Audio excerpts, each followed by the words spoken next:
क्या आपने कभी सोचा है कि आपकी जिंदगी की सबसे बड़ी परेशानी बाहर की दुनिया नहीं, बल्कि आपके अपने विचार हैं?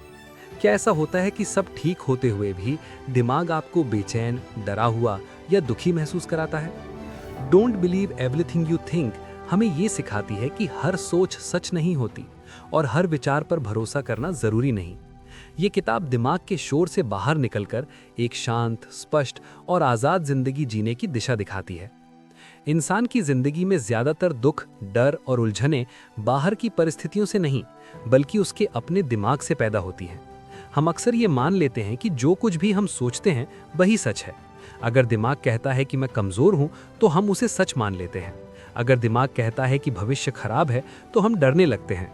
अगर दिमाग कहता है कि लोग मेरे बारे में गलत सोच रहे हैं, तो हम शर्म और एंग्जाइटी महसूस करने लगते हैं। Don't believe everything you think की शुरुआत ही इसी बुनियादी सच्चाई से होती है कि इंसान की सबसे बड़ी समस्या उसके हालात नहीं, बल्कि उन हालातों के बारे में उसकी सोच होती है।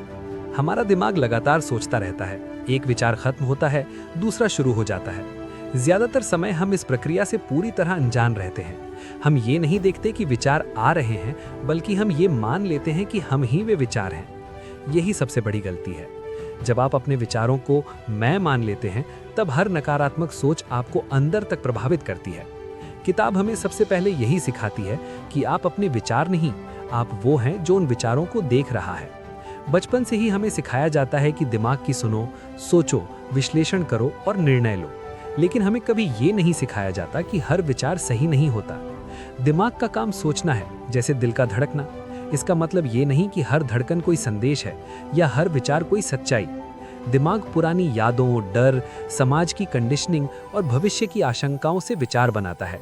वो ये नहीं देखता कि वो विचार आपके लिए फायदेमंद है या नुकसानदायक। यही कारण है कि अगर आप बिना सवाल किए हर विचार पर भरोसा करने लगते हैं, तो आप धीरे धीरे मानसिक रूप से थकने लगते हैं। इस चैप्टर में लेखक ये समझाने की कोशिश करता है कि ज्यादातर मानसिक पीड़ा इमेजिनरी होती है। इसका मतलब ये नहीं कि दर्द झूठा है, बल्कि इसका मतलब ये है कि दर्द का कारण वास्तविक स्थिति से ज्यादा हमारे विचार होते हैं। उदाहरण के लिए, अगर कोई व्यक्ति आपसे कुछ कड़वा बोल देता है, तो असली दर्द उसके शब्दों से नहीं, बल्कि उन शब्दों पर आपके दिमाग द्वारा बनाई गई कहानी से आता है। उसने ऐसा क्यों कहा, वो मुझे पसंद नहीं करता, मेरे साथ हमेशा ऐसा ही होता है। यही कहानी दर्द को बढ़ा देती है। हमारा दिमाग भविष्य के बारे में सोचकर सबसे ज्यादा परेशानी पैदा करता है। भविष्य अभी आया नहीं होता, लेकिन दिमाग उसे जीना शुरू कर देता है। परीक्षा अभी हुई नहीं होती, लेकिन हम फेल होने का डर महसूस करने लगते हैं। इंटरव्यू अभी हुआ नहीं होता, लेकिन रिजेक्शन की एंग्जाइटी हमें सोने नहीं देती। किताब साफ कहती है कि भविष्य सिर्फ एक विचार है, वो कोई वास्तविक जगह नहीं जहां आप अभी खड़े हों। लेकिन जब आप उस विचार पर भरोसा कर लेते हैं, तो शरीर उसी तरह रिएक्ट करता है जैसे खतरा सच में सामने हो। यहाँ लेखक एक बहुत महत्वपूर्ण फर्क बताता है, समस्या और सोच में फर्क। समस्या वो होती है जो अभी इस पल मौजूद हो। सोच वो कहानी होती है जो दिमाग उस समस्या के ऊपर बना देता है। ज्यादातर समय समस्या बहुत छोटी होती है, लेकिन सोच उसे बहुत बड़ा बना देती है। उदाहरण के लिए, पैसे की कमी एक समस्या हो सकती है, लेकिन मैं कभी सफल नहीं हो पाऊंगा, ये एक सोच है। जब आप सोच को समस्या मान लेते हैं, तब आप खुद को हेल्पलेस महसूस करने लगते हैं। इस चैप्टर में यह भी समझाया गया है कि दिमाग ज्यादातर समय नेगेटिव क्यों सोचता है। इसका कारण एवोल्यूशनरी है। पुराने समय में दिमाग का काम खतरे पहचानना था ताकि इंसान जिंदा रह सके। आज खतरे शेर या भूख नहीं है, लेकिन दिमाग की आदत वही रह गई है। वो अब भी हर चीज में खतरा ढूंढता है। लोग क्या सोचेंगे, अगर मैं फेल हो गया तो क्या होगा, अगर मैं अकेला रह गया तो क्या होगा। समस्या ये है कि मॉडर्न दुनिया में ये हैबिट हमारे लिए प्रोटेक्शन नहीं, बल्कि मेंटल सफरिंग बन गई है। जब इंसान हर विचार को सच मान लेता है, तो वो अपने दिमाग का गुलाम बन जाता है। वो वही करता है जो दिमाग कहता है, चाहे वो उसके लिए सही हो या गलत। अगर दिमाग कहता है तुम नहीं कर पाओगे, तो इंसान कोशिश ही नहीं करता। अगर दिमाग कहता है लोग हंसेंगे, तो इंसान खुद को रोक लेता है। Don't believe everything you think हमें ये आज़ादी देती है कि हम दिमाग की हर बात को मानने के लिए मजबूर नहीं। इस चैप्टर में लेखक अवेयरनेस की ताकत पर जोर देता है। अवेयरनेस का मतलब है अपने विचारों को ऑब्जर्व करना, बिना जज किए। जब आप किसी विचार को बस देखते हैं, तो उसके साथ आपकी पहचान टूटने लगती है। आप ये समझने लगते हैं कि ये सिर्फ एक थॉट है, कोई फैक्ट नहीं। जैसे बादल आसमान में आते जाते रहते हैं, वैसे ही विचार भी आते जाते रहते हैं। आसमान बादल नहीं होता और आप अपने विचार नहीं होते। एक बहुत बड़ी वजह जिससे लोग परेशान रहते हैं वो है ओवर थिंकिंग। ओवर थिंकिंग का मतलब है एक ही विचार को बार बार दोहराना, उसे एनालाइज करना और उससे निकल ना पाना। लेखक कहता है कि ओवर थिंकिंग असल में प्रॉब्लम सॉल्विंग नहीं बल्कि मेंटल नॉइज है। ज्यादातर समस्याएं सोचने से नहीं बल्कि शांत दिमाग से हल होती हैं। जब दिमाग बहुत ज्यादा शोर करता है तो क्लैरिटी खत्म हो जाती है। इस चैप्टर में यह भी बताया गया है कि खुशी कोई चीज नहीं है जिसे हासिल किया जाए, बल्कि वो एक नेचुरल स्टेट है जो तब सामने आती है जब दिमाग शांत होता है। जब आप हर विचार पर भरोसा करना बंद कर देते हैं तो दिमाग का शोर कम होने लगता है। उस शोर के नीचे एक शांति होती है जिसे हम अक्सर भूल जाते हैं। वही शांति हमारी असली प्रकृति है। लेखक ये भी स्पष्ट करता है कि विचारों को रोकने की कोशिश करना बेकार है। जितना आप विचारों से लड़ते हैं वो उतने ही ज्यादा ताकतवर बन जाते हैं। समाधान ये नहीं कि सोचना बंद करो, बल्कि ये है कि हर सोच को सच मत मानो। जब आप किसी थॉट को बिना रिएक्शन के देख लेते हैं तो वो अपने आप कमजोर पड़ जाता है। इस चैप्टर का सबसे गहरा संदेश यही है कि आज़ादी बाहर की दुनिया बदलने से नहीं बल्कि अंदर की समझ बदलने से आती है। जब आप ये समझ जाते हैं कि हर विचार पर भरोसा करना जरूरी नहीं, तो आप इमोशनली हल्के हो जाते हैं। डर, गिल्ट, रिग्रेट और एंग्जाइटी धीरे धीरे अपनी पकड़ खो देते हैं। आप परिस्थितियों से लड़ने के बजाय उन्हें समझने लगते हैं। अंत में लेखक ये याद दिलाता है कि आपकी जिंदगी की क्वालिटी आपके विचारों की क्वालिटी पर नहीं बल्कि आपके विचारों के साथ आपके रिश्ते पर निर्भर करती है। जब आप विचारों को मालिक नहीं मेहमान की तरह देखने लगते हैं तो आप ज्यादा स्वतंत्र, शांत और संतुलित महसूस करते हैं। यही don't believe everything you think का फाउंडेशन है और यही इस चैप्टर का असली उद्देश्य भी है। चैप्टर 1 में हमने ये समझा कि इंसान की सबसे बड़ी समस्या उसके हालात नहीं बल्कि उसके विचार होते हैं। चैप्टर 2 इसी बात को और गहराई से ले जाता है और बताता है कि ओवर थिंकिंग कैसे पैदा होती है, डर कैसे बनता है और इनर पीस क्यों हमारे अंदर होते हुए भी हमें महसूस नहीं होती। लेखक यहाँ ये साफ करता है कि इंसान दुखी इसलिए नहीं है क्योंकि उसकी जिंदगी में समस्याएं हैं, बल्कि इसलिए है क्योंकि वो हर समस्या के ऊपर अनगिनत विचारों की परतें चढ़ा देता है। ओवर थिंकिंग कोई अलग बीमारी नहीं है बल्कि सोचने की आदत का बेकाबू हो जाना है। दिमाग को सोचने की आदत होती है, लेकिन जब हम हर विचार को पकड़कर बैठ जाते हैं तब वही सोच बोझ बन जाती है। हम एक ही बात को बार बार दोहराते हैं, अलग अलग एंगल से देखते हैं और सोचते हैं कि शायद ज्यादा सोचने से समाधान मिल जाएगा। लेकिन सच ये है कि ओवर थिंकिंग समाधान नहीं बल्कि भ्रम पैदा करती है। जितना ज्यादा हम सोचते हैं उतनी ही क्लैरिटी कम होती जाती है। लेखक बताता है कि ओवर थिंकिंग की जड़ डर है। ये डर कभी फेलियर का होता है, कभी रिजेक्शन का, कभी अकेले रह जाने का और कभी भविष्य खराब होने का। ये डर हमें सीधा दिखाई नहीं देता बल्कि विचारों के रूप में सामने आता है। अगर ऐसा हो गया तो, अगर मैं गलत साबित हो गया तो, अगर लोग मेरा मजाक उड़ाने लगे तो, ये सारे विचार डर के ही अलग अलग रूप हैं। जब हम इन विचारों पर भरोसा कर लेते हैं तो डर और मजबूत हो जाता है। इस चैप्टर में ये बात बहुत स्पष्ट की गई है कि डर ज्यादातर इमेजिनरी होता है। इसका मतलब ये नहीं कि डर महसूस नहीं होता, बल्कि इसका मतलब ये है कि डर का कारण अक्सर ऐसा कुछ होता ही नहीं जो अभी सच में मौजूद हो। शरीर और दिमाग भविष्य की कल्पना पर रिएक्ट करने लगते हैं। दिल तेज धड़कता है, सांसें भारी लगती हैं और मन बेचैन हो जाता है, जबकि असल में उस समय कोई खतरा सामने नहीं होता। लेखक यहाँ एक बहुत जरूरी फर्क समझाता है, थिंकिंग और अवेयरनेस का फर्क। थिंकिंग एक ऑटोमेटिक प्रोसेस है जो अपने आप चलती रहती है। अवेयरनेस वो स्थिति है जहां आप ये देख पाते हैं कि दिमाग क्या कर रहा है। जब अवेयरनेस नहीं होती तब इंसान सोच में डूब जाता है और उसे सच मान लेता है, लेकिन जब अवेयरनेस होती है तब इंसान ये देख पाता है कि ये सिर्फ एक थॉट है, कोई फाइनल ट्रूथ नहीं।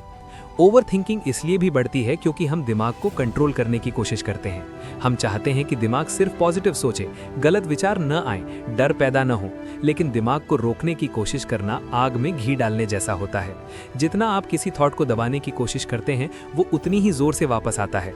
लेखक कहता है कि सॉल्यूशन कंट्रोल नहीं, अंडरस्टैंडिंग है। जब आप समझ जाते हैं कि दिमाग का काम सोचना है तब आप उससे लड़ना छोड़ देते हैं। इस चैप्टर में इनर पीस की अवधारणा को बहुत सरल तरीके से समझाया गया है। इनर पीस कोई ऐसी चीज नहीं है जिसे बाहर से हासिल करना पड़े, वो कोई गोल नहीं है जिसे पाने के लिए मेहनत करनी हो। इनर पीस हमारी नेचुरल स्टेट है जो तब दिखाई देती है जब दिमाग का शोर कम हो जाता है। जैसे ही आप हर थॉट पर भरोसा करना बंद करते हैं वैसे ही मन शांत होने लगता है। लेखक ये भी बताता है कि हैप्पीनेस और पीस कंडीशंस पर निर्भर नहीं करती। हम अक्सर सोचते हैं कि जब ये हो जाएगा तब मैं खुश रहूंगा, जब पैसा आ जाएगा, जब जॉब मिल जाएगी, जब रिलेशनशिप सही हो जाएगी, लेकिन ये सोच हमें फ्यूचर में फंसा देती है। जब वो फ्यूचर आता भी है तो दिमाग कोई नया डर या नई कमी ढूंढ लेता है। इसीलिए पीस कभी स्थायी नहीं लगती। सच ये है कि पीस बाहर की कंडीशंस बदलने से नहीं, बल्कि अंदर की अंडरस्टैंडिंग बदलने से आती है। इस चैप्टर में फियर बेस्ड लिविंग पर भी गहरी बात की गई है। ज्यादातर लोग अपने फैसले डर के आधार पर लेते हैं। वो वही करते हैं जो सुरक्षित लगता है, भले ही वो उन्हें खुश न करे। वो रिस्क नहीं लेते, अपनी बात नहीं कहते और अपने सपनों को टालते रहते हैं। इसका कारण ये है कि वो अपने डर वाले विचारों को सच मान लेते हैं। मैं फेल हो जाऊंगा, लोग मुझे जज करेंगे, मैं इतना केपेबल नहीं हूँ। ये सारे विचार डर से पैदा होते हैं, लेकिन हम इन्हें फैक्ट मान लेते हैं। लेखक यहाँ ये सिखाता है कि करेज डर के न होने का नाम नहीं, बल्कि डर के बावजूद एक्शन लेने का नाम है। जब आप ये समझ जाते हैं कि डर सिर्फ एक थॉट है, तब आप उसके बावजूद आगे बढ़ सकते हैं। डर तब कमजोर पड़ जाता है जब आप उसे अथॉरिटी देना बंद कर देते हैं। वो आता है, रहता है और चला जाता है, लेकिन वो आपके एक्शंस को कंट्रोल नहीं करता। इस चैप्टर में प्रेजेंट मोमेंट की ताकत पर भी जोर दिया गया है। ज्यादातर ओवरथिंकिंग पास्ट या फ्यूचर में होती है। पास्ट की रिग्रेट और फ्यूचर की एंजाइटी, यही ओवरथिंकिंग का ईंधन है। जब आप सच में प्रेजेंट मोमेंट में होते हैं तब ओवरथिंकिंग अपने आप रुक जाती है, क्योंकि प्रेजेंट मोमेंट में कोई कहानी नहीं होती, सिर्फ अनुभव होता है। सांस लेना, चलना, देखना, सुनना, ये सब प्रेजेंट मोमेंट में होते हैं। लेखक ये भी समझाता है कि अवेयरनेस कोई कठिन अभ्यास नहीं है, ये कोई टेक्निक नहीं है जिसे परफेक्ट करना पड़े। अवेयरनेस बस ये देखने की क्षमता है कि अभी दिमाग क्या कर रहा है। जब भी आप किसी थॉट में फंसे हुए महसूस करें, बस ये देखें कि अभी दिमाग सोच रहा है। इतना करते ही थॉट और आपके बीच थोड़ी दूरी बन जाती है। वही दूरी फ्रीडम की शुरुआत है। इस चैप्टर में ये बात भी बताई गई है कि आइडेंटिटी और थॉट्स का रिश्ता कितना गहरा है। हम अपने विचारों के आधार पर अपनी पहचान बना लेते हैं। मैं ऐसा ही हूँ, मैं कमज़ोर हूँ, मैं कॉन्फिडेंट नहीं हूँ, ये सारी आइडेंटिटीज़ थॉट से बनती हैं। जब आप हर थॉट पर भरोसा करना छोड़ देते हैं तो ये आइडेंटिटीज़ भी ढीली पड़ने लगती हैं। आप खुद को नए तरीके से देखने लगते हैं, बिना लेबल्स के। लेखक बार बार ये याद दिलाता है कि क्लैरिटी सोचने से नहीं, बल्कि शांत होने से आती है। जब दिमाग शांत होता है तब सही डिसीजन अपने आप दिखाई देने लगते हैं। ओवरथिंकिंग डिसीजन को बेहतर नहीं बनाती, बल्कि उसे मुश्किल बना देती है। जितना कम मेंटल नॉइज होगा, उतनी ज्यादा क्लैरिटी होगी। इस चैप्टर का सबसे बड़ा संदेश यही है कि आपको अपने दिमाग को बदलने की ज़रूरत नहीं है, आपको बस उसके साथ अपना रिश्ता बदलने की ज़रूरत है। दिमाग एक टूल है, लेकिन जब वही मालिक बन जाता है तब समस्या पैदा होती है। जब आप दिमाग को टूल की तरह इस्तेमाल करते हैं, तब आप ज़्यादा आज़ाद, शांत और ग्राउंडेड महसूस करते हैं। अंत में लेखक स्पष्ट करता है कि इनर पीस कोई दूर की मंजिल नहीं है, वो इसी पल उपलब्ध है, अगर आप उस तक पहुंचने के लिए सोच का सहारा लेना छोड़ दें। जैसे ही आप ये समझ जाते हैं कि हर विचार सच नहीं होता, वैसे ही आपकी जिंदगी में हल्कापन आने लगता है।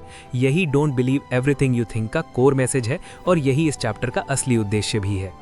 जब आप इस किताब को समझना शुरू करते हैं तो धीरे धीरे एक बहुत गहरी बात साफ होने लगती है कि आपकी जिंदगी की ज्यादातर लड़ाइयां बाहर की दुनिया से नहीं, बल्कि आपके अपने दिमाग से चल रही थीं। आप जिन चीजों से डरते थे, जिन बातों पर रोते थे, जिन हालातों को कोसते थे, उनमें से ज्यादातर असल में विचार थे, सच्चाई नहीं।